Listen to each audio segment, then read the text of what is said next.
If you ask most people about the Cuban education system, they'll probably mention the famous Cuban doctors, who provide medical care around the world.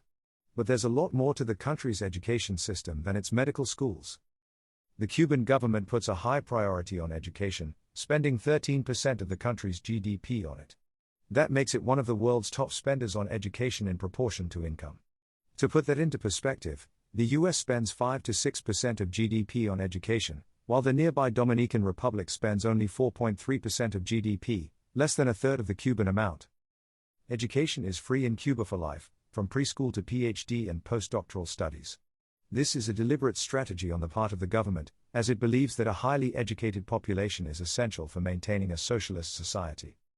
This education starts in early childhood, where Cuba has 99.5% participation in its preschool program. 20% of the preschool-age population attends dedicated nurseries, while the remaining 80% participate in the Educate Your Child program at home. The first 3 years of development have a powerful, lasting impact on a child's development. So Cuban authorities are highly focused on making sure that children are well nourished, properly stimulated, and avoid any harms such as neglect or abuse. Taking a family-centered approach, a professional comes to the home once or twice a week for the first 2 years, to demonstrate age-appropriate ways to stimulate the little one. From age 2 to 6, children participate in group sessions in public spaces such as parks or community centers, along with their parent or caretaker.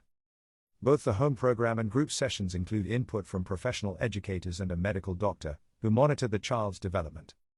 As well as monitoring the child's progress, the family is also assessed regularly for risk factors, such as poverty or a family history of alcoholism, in an effort to minimize anything that could interfere with the child's development. For families living in poverty, the government may issue extra funds to make sure they can afford to care for the baby properly. Primary school starts at 6 years old and also has a near 100% enrollment rate. Those students who've been identified as having special educational needs will usually go to one of the 365 special education schools, which each specialize in teaching students with particular disabilities. For everyone else, it's one of the nearly 7,000 mainstream primary schools that are spread across the island. All students have access to schooling, even the ones in the most remote regions. In some schools, there are as few as 10 students, but schools are much larger in more densely populated areas. Many schools open at 6:30 a.m. and don't close until 6:30 p.m., providing free morning and after-school care for working parents with no extended family. The first 90 minutes of the day are devoted to breakfast and free play. Core academics take place from 8:40 a.m. to 12:30 p.m., followed by another 90 minutes of lunch and games or recess. Between 2 p.m. and 4 p.m., kids engage in a range of activities we would call enriched learning, such as health, art, music and sports. At 4 p.m., students again transition to games and supervised play until it's time to go home. After the first 3 years of secondary school, students are sorted into 2 tracks based on their academic performance. Those heading for university continue with an academic focus, while those heading for technical careers begin vocational training. Historically, around 60% of students have been steered down the university track, and 40% down the technical skills track, but the government has recently decided to reverse that as the needs of the economy have changed. Students are allowed to state a preference for the career that they want to train for, but ultimately there are only so many places in the economy for each skill set, so not everyone gets their first preference. Over 500,000 students are enrolled in university in Cuba, or 1 in 23 of the population.